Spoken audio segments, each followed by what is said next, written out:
agora a gente vai falar de resolução, né? Resolução é uma resolução de diretoria colegiada, então um grupo de pessoas habilitadas para estudar aí a proteção radiológica, né? E como trabalhar com radiação ionizante. Então, essa é a mais atual, que está em vigor hoje em dia, que é a RDC número 611, de 9 de março de 2022. E aí, a gente vai fazer um paralelo com a medicina veterinária, porque ela está nessa resolução. Então, o que, que a gente tem que atender dessa resolução? Aqui, dentro da resolução, a gente vai falar dos protocolos de proteção radiológica que a gente talvez já tenha tido aí na faculdade, quem não teve vai passar por essa aula também, e a gente vai ver o quanto a gente não tem tempo hábil para falar sobre essa proteção radiológica aí na graduação, porque a radiologia está numa grade horária muito curta, né? Então, é bacana trazer isso para vocês. Eu trouxe um copia e cola da resolução.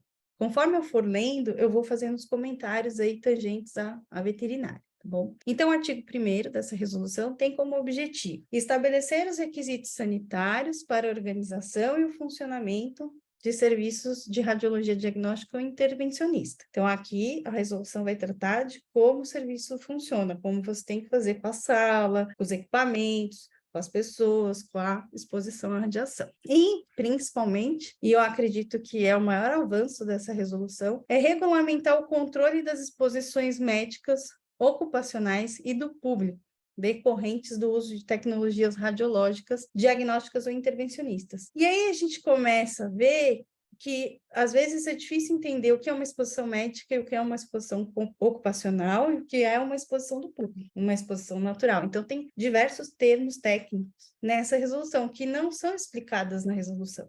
Então, a gente tem que ir no CNEM para poder entender esses termos. Vou passar para o site essas resoluções, essas normativas aí da CNEM, explicando esses termos todos. E aí, no artigo 2º, que é onde entra a veterinária, ele fala que essa resolução se aplica a todas as pessoas, jurídicas ou físicas. E aí, a gente vai direto aí para a medicina veterinária. Então, o único parágrafo não mudou uma vírgula da RDC 330 em relação ao parágrafo, mas mudou muita coisa em relação ao que está descrito. Eu não vou trazer nada da RDC 330 para não gerar confusão. Eu vou falar só da 611, que é a que está em vigor agora. Então, os serviços de radiologia veterinária diagnóstica ou intervencionista devem atender ao disposto nesta resolução, no tocante à proteção dos trabalhadores e de indivíduos do público. Quando ele fala no tocante, ele está falando em relação à proteção. E aí você pensa, então, a veterinária só vai atender a resolução nos quesitos de proteção de trabalhador e indivíduo do público. Não, por quê? Porque quando você lê a resolução inteira, você vê que o que rege a resolução é exatamente a proteção radiológica. Então, você tem que atender a tudo o que está aí disposto no que tange aí a veterinária. E eu deixei, assim, o quadradinho e o cachorro de fora. Por quê? Infelizmente, nessa resolução, o paciente é o paciente humano. Mas a gente pode fazer um paralelo dos cuidados para os nossos pacientes, para os pets. Então, se a gente conseguir pensar um pouco, a gente consegue incluir, de certa forma, o paciente. Por exemplo, não se pensa em quantas exposições são feitas num paciente jovem. Então, vem um filhote aí de 10 dias, pensando numa pneumonia. Ah, eu vou fazer 3, 4, 5, porque o filhote mexe e aí não quer sedar, e vamos fazer. O importante é fazer o diagnóstico. Será que tem que ser feito assim? A gente não sabe qual a dose para os nossos pacientes. A gente tem leitura sobre experimentos da medicina que utilizaram animais, aí na época que era permitido, para fazer esses testes. Hoje em dia não é mais possível fazer esse tipo de teste, né? Não é ético. E a gente acaba ficando sem saber, né, dessa dose. Mas a gente pode começar a desenvolver trabalhos diante da rotina do quanto aí é exposto à pele, né, nos exames. Então, existe a possibilidade de uma linha de pesquisa nessa área, só falta gente trabalhando na veterinária nessa linha de pesquisa. E aí, fazendo um paralelo aí para animais a campo, silvestres, e também, aí não vou entrar no mérito da radiologia móvel, mas é pensar, né, como que a gente tem que desenvolver equipamentos para segurança. E isso só vai ser feito a partir de uma consciência de que a radiação realmente usada de forma incorreta vai trazer um dano. Então, os serviços de radiologia diagnóstica ou intervencionista devem implementar estrutura organizacional, que induz o desenvolvimento de cultura de segurança e de melhoria contínua na qualidade da estrutura, dos processos e dos resultados. Então, aqui está dizendo que tudo tem que ser regido por meio da proteção radiológica, desde a instalação, né, desde o transporte dos equipamentos até a sua instalação e o seu descarte. E aí a gente tem aqui no artigo 5º, serviços de radiologia diagnóstica ou intervencionista devem implementar, no mínimo, os seguintes programas, além dos exigidos nas demais normativas aplicáveis. Então, ele fala aqui, se você tem um serviço de radiologia, você tem que ter um programa de garantia de qualidade, os equipamentos têm que estar calibrados, testados, a sala em ordem, né? Tudo para garantir aí uma qualidade na hora de você realizar o procedimento.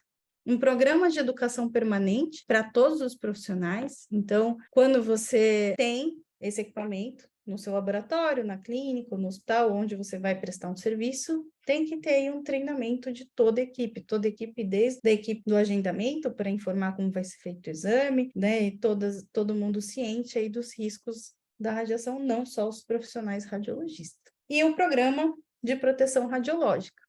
Então, quando o serviço utilizar dessas radiações, você tem que ter aí um protocolo de proteção radiológica. Então, desde o projeto básico de arquitetura, isso é interessante, que ele tem que ser apresentado à vigilância sanitária.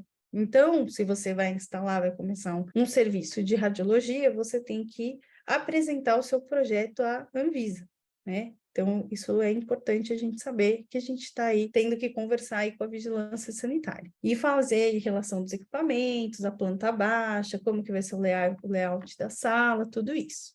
E ele fala da iluminação da sala de interpretação e laudos, que deve ser planejada de modo a não prejudicar a avaliação da imagem. Então, você não mais fica naquela sala totalmente escura, porque aí você também tem um ambiente de trabalho insalubre, então você tem que trabalhar numa penumbra, né, desde que te atenda a realizar a leitura do teclado, da tela, para você poder escrever e não prejudicar a sua vista, e de uma maneira que não afete a avaliação no monitor. Em relação à gestão de pessoal e programa de educação permanente, ele fala quem é o responsável legal pelo serviço. O responsável legal, ele vai ser denominado como responsável técnico. Então, você tem que designar um no seu serviço. Ele tem que ser legalmente habilitado para assumir a responsabilidade pelos procedimentos de cada setor. E o supervisor de proteção radiológica pode assessorar, então esse representante, ele pode se assessorar de consultores externos. Então, se ele não sabe direito, ele precisa fazer uma consultoria para entender, para poder atender às necessidades do serviço. E, assim, parece repetitivo, e é repetitivo, ele fala toda hora de como implementar, então esse responsável legal, ele tem por obrigação implementar esse programa de educação permanente para toda a equipe, de acordo com o que está na resolução. E aí ele tem que fazer capacitações e treinamentos, inicial aí, periódico. Então, entrou uma pessoa nova, tem que capacitar, tem que falar de novo de proteção radiológica. No mínimo, aí ele coloca como uma frequência mínima anual esse treinamento. Tem que ver se essa metodologia que está sendo aplicada aí nas avaliações, né, nesse treinamento, se elas estão tendo eficácias aí nas pessoas que estão sendo treinadas. E não adianta você treinar se na hora que vai fazer o trabalho, não vai fazer com as regras corretas. Então, a veterinária está lá só naquele parágrafo único, mas a gente consegue trazer um pouco do que isso vai impactar na nossa rotina, né? Então, não adianta a gente falar de proteção radiológica se a gente não consegue abrir mão de segurar o nosso paciente. Então, a gente tem que repensar isso. E se tem lugar que trabalha com 2 tutores e a imagem fica aceitável, fica boa, fica ótima, trabalhando da forma com menor risco aí de exposição, será que não está na hora de repensar? E tá, porque você tem que atender a resolução. E aí, as capacitações e os treinamentos de que trata este artigo devem ser registrados. Então, você tem que ir lá, registrar a data, você tem que guardar esse documento por no mínimo 5 anos e dizer que todo mundo ali que está envolvido com o trabalho foi informado dos riscos de se trabalhar com radiação X e como tem que ser feito esse trabalho de forma correta, para evitar aí falhas no processo. Então, achei interessante que tem que ter também a relação nominal de toda a equipe, suas atribuições, qualificações e cargas horárias. Então, independente se você é um trabalhador CLT ou se você é um PJ, se você tem um serviço desses, você tem que ter aí a lista de relação e atribuição aí de toda a sua equipe. Isso também é um documento que, quando chega uma inspeção, você tem que apresentar. E em relação à desativação do serviço de radiologia diagnóstica ou intervencionista, ela deve ser previamente comunicada à autoridade sanitária competente, informando o destino e a guarda dos arquivos, equipamentos, assentamentos, históricos ocupacionais, então tudo isso. Então, você não pode simplesmente descartar o seu equipamento. Então, se hoje você vai montar um serviço, você está pensando a longo prazo. Se você vai comprar um equipamento usado, você tem que pensar como vai ser o transporte e se você vai ter que pensar já em como vai desativar esse serviço tão próximo aí, por conta do tempo de uso. E você vai ter todo esse custo também aí para destinar ao local correto. Então, o responsável legal de serviço de radiologia diagnóstico ou intervencionista é o principal responsável pela aplicação desta resolução. Se você não tiver uma pessoa no seu trabalho para fazer todo esse planejamento aí e adequar as normas e ter uma fiscalização, você vai ter um problema em relação aí para poder se adequar. A gente tem que correr, na verdade, na veterinária. Tem muita coisa para a gente avançar. Então, o responsável legal do serviço de radiologia, ele é responsável por implementação de todas essas medidas necessárias. E manter um exemplar desta resolução em cada serviço de radiologia diagnóstica ou intervencionista sob sua responsabilidade e assegurar que cada membro da equipe tem acesso ao mesmo. E ele pode, o responsável legal, ele pode delegar formalmente a execução dos programas, mas isso não tira ele da responsabilidade. Então, ele pode delegar para que alguém faça o programa de educação, alguém habilitado, claro, que entenda de proteção radiológica, que saiba colocar em prática, mas ele está responsável junto. Então, se tiver uma falha nesse processo, ele também responde. E aí entra agora, né, uma coisa que a gente já sabia na veterinária, que é utilizar o dosímetro individual e os EPIs, os equipamentos de proteção. Então, algo que a gente já conhece, mas que parece muito óbvio a gente falar que tem que disponibilizar, e tem serviços que não dão dosímetro para o radiologista ou para o operador da máquina, seja ele um técnico ou um recém-formado, um aprimorando. E qual a consequência disso? Responder à resolução.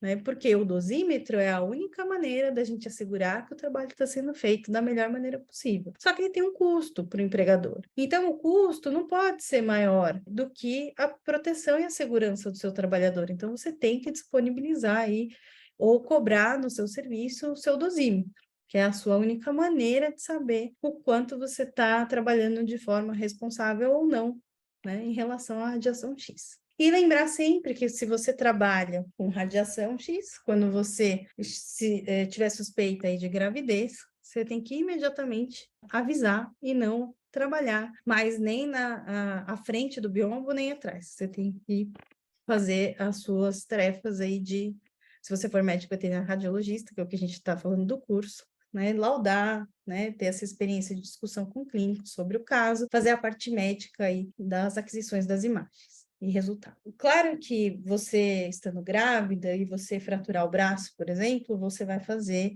um exame que o custo-benefício para você é evidente. Você precisa saber, né, para fazer o tratamento. E por que não permitir, então, se existe uma dose aí anual para gestante de segurança, permitir que ela continue o trabalho? Porque qualquer alteração no feto ou no desenvolvimento ou até a perda, né, dessa gestação, vai levar a um dano psicológico, porque você pode, em algum momento, querer associar aquele exame que você se dispôs a fazer.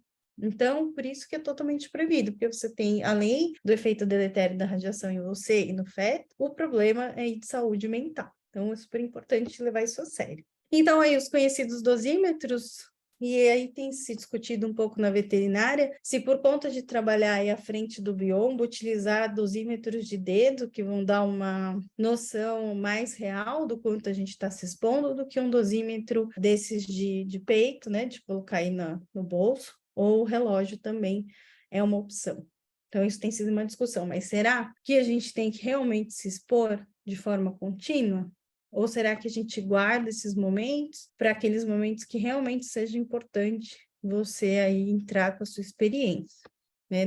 Se você não tem aí no momento um tutor para te auxiliar. E outro equipamento que detecta radiação ionizante é o Geiger, que a gente vê muito nos filmes, que ele apita quando você tem uma área exposta. né? E todo mundo sai correndo, porque ali é uma área de exposição muito alta. E aí, os equipamentos, então, os EPIs, que a gente tem na veterinária. Então, a gente tem que ter um número adequado aí de coletes, a espessura desse colete de 0,25 milímetros para exposição eventual aí do voluntário, ou meio também para os trabalhadores. E a gente tem, além dos protetores de chumbo, agora a gente tem de outros metais aí que também barram melhor, né, a radiação. E o custo dele de um avental, em média, em torno aí de R$ 1.000. Então, quando a gente fala em custo, a gente percebe que às vezes o local não dispõe de tantos coletes. Se você tem uma sala, você tem que ter pelo menos 2 coletes, ou 3, porque talvez atrás do biombo seja interessante você usar também, né? Porque a gente sabe que o biombo barra, mas não barra tanto. Então, depende do volume que você atende. O óculos, né, de proteção e as blindagens na sala, os vidros, né, com essa blindagem da radiação, tanto na sala de tomografia como aqui no biombo atrás aí dos equipamentos de raio-x. E lembrar que a gente tem que fazer testes para ver se o equipamento está funcionando. Então, se você tem aqui dobras, linha de costura, onde está rádio transparente, está passando radiação. Então, o ideal, a gente sempre fala, não sentar com os coletes, porque isso quebra o chumbo, usa os coletes mais modernos com outros materiais para barrar aí a radiação, eles são mais maleáveis, então permite, né, principalmente, foram desenvolvidos principalmente para os médicos intervencionistas, porque ficou muito tempo com esse avental, né, dobras, para você descartar, porque ele não está sendo eficiente no que ele propõe, que é a sua proteção, ou a proteção da pessoa que vai acompanhar aí o paciente. E aí ele fala no artigo 25 sobre gerenciamento de tecnologias. Então, ele fala que todos os produtos sujeitos a regime de vigilância sanitária devem estar regularizados juntos à Anvisa. Então, a gente tem que realmente se reportar aí nos nossos projetos de sala para a Anvisa. Então, para fins de garantia de qualidade da segurança nos sistemas, o serviço de radiologia, tanto diagnóstica como intervencionista, deve realizar os testes de aceitação e constância, além de manutenções preventivas e corretivas. Então, percebeu uma falha em algum momento, seja na sala, no colete, no colimador, na técnica que você está utilizando que não está batendo com a sua carta técnica, você tem que chamar uma manutenção preventiva e fazer os testes aí adequados e de dosimetria para você saber o que está acontecendo, se o equipamento realmente está funcionando de forma adequada, porque ele pode tanto estar oferecendo uma técnica maior do que você está pondo ou uma menor. Os procedimentos de radiologia diagnóstico intervencionista devem ser realizados por profissionais legalmente habilitados para tais atividades. Aqui, eu recordo em alguns momentos, o conselho discutir com o conselho de veterinária discutir com o conselho de técnicos de radiologia ou tecnólogos, porque em alguns momentos aí da nossa história, esses profissionais reivindicaram que só eles poderiam operar o equipamento. E o veterinário veio com essa resposta, dizendo que ele também pode, porque ele tem conhecimento. Porém, eu acredito que seria muito melhor se os conselhos conversassem uma maneira de que se trabalhasse de forma mais adequada, tanto o técnico como o radiologista, cada um na sua função. Então, o radiologista orientando, o técnico realizando aí a orientação dos tutores e fazendo as imagens, tal qual é feito na medicina. Eu acredito que a gente tem que dar esse salto para melhorar a nossa classe. E nenhum procedimento radiológico pode ser realizado a menos que solicitado por profissional legalmente habilitado. Parece uma coisa óbvia, mas muitas vezes você vê gente que não é habilitada trabalhando, sendo aí orientada, como no caso dos auxiliares, que não são estudantes de veterinária, são pessoas que, por conta de uma insalubridade um pouco maior, resolve trabalhar, e aí você, ali, como responsável legal, está permitindo que ela faça isso. Então, não é adequada à resolução. Esse parágrafo único traz que esses procedimentos radiológicos a que os pacientes serão submetidos devem ser os mínimos necessários para atingir o objetivo pretendido. Então, lembrar aí do princípio ALARA, que é você trabalhar com menor exposição possível para um bom diagnóstico. Então, o serviço de radiologia diagnóstica ou intervencionista deve assegurar que a presença de acompanhantes durante os procedimentos somente se dará quando tal participação for imprescindível para conter, confortar ou ajudar pacientes, devendo adotar as medidas cabíveis para minimizar a exposição aos riscos inerentes à tecnologia utilizada. Então, esse artigo 37, a gente tem que entender ele muito bem. Então, assim, se a gente solicita o acompanhante, ele tem que ser imprescindível. E ele é. Se você for pensar no bem-estar do paciente, na radiação que ele vai tomar eventual, e isso vai garantir que você tenha menos essa exposição, ele é totalmente imprescindível no momento do exame. E aí você tem que adotar para ele a exposição mínima, né? Dá para ele os EPIs e informar como é feito o exame e a radiação que ele vai ter eventual. E essa é a hora, nessa conversa, que você pode começar a fazer a cultura da radioproteção. Então, você pode conversar com o seu cliente, olha, nós temos um protocolo do hospital de segurança do trabalhador ocupacional, então nós temos aqui uma pessoa que vai orientar o senhor durante o exame, para que o exame seja bem feito. Associado a isso, o seu pet vai ter mais tranquilidade para fazer o exame diante da sua presença, e você tocando nele, não estranho, e o estresse dele vai ser menor. Tendo essa conversa, você já fez um trabalho aí de cultura da radioproteção da população. E muitas vezes esse cliente não é perdido, porque aí ele vai para um outro lugar realizar um raio-x e ele percebe que não está sendo feito dessa forma. E aí ele se incomoda também. Então, quando a gente faz essa cultura da radioproteção no nosso ambiente de trabalho e conversa de forma adequada com esse tutor, ele vira seu cliente e ele só quer fazer exame com você, porque ele percebe que ali você está preocupado com o bem-estar do pet dele, está preocupado com ele, que vai tomar uma radiação ionizante aí, eventual, e com o trabalhador. Então, esse artigo 37, ele é muito importante para a gente repensar o nosso método aí, que a gente vem trabalhando com a radiação X. E aí, novamente, ele fala aí da elaboração e implementação de normas, de rotinas, de protocolos, né? Fala que devem estar escritos em linguagem acessível, atualizados, em local de fácil acesso para toda a equipe. E aí, toda a equipe se resume a todo mundo falar a mesma língua naquele ambiente de trabalho. Então, você já tem aí o clínico fazendo essa cultura da radioproteção, quando ele vai solicitar o exame, ele já diz, olha, nesse local você tem que ir acompanhado de mais um tutor. Por quê? Aí você tem que saber explicar também o porquê, né? Então, cada um tem que fazer a sua parte para isso evoluir na medicina veterinária. E todo mundo conseguir se adequar à RDC 611.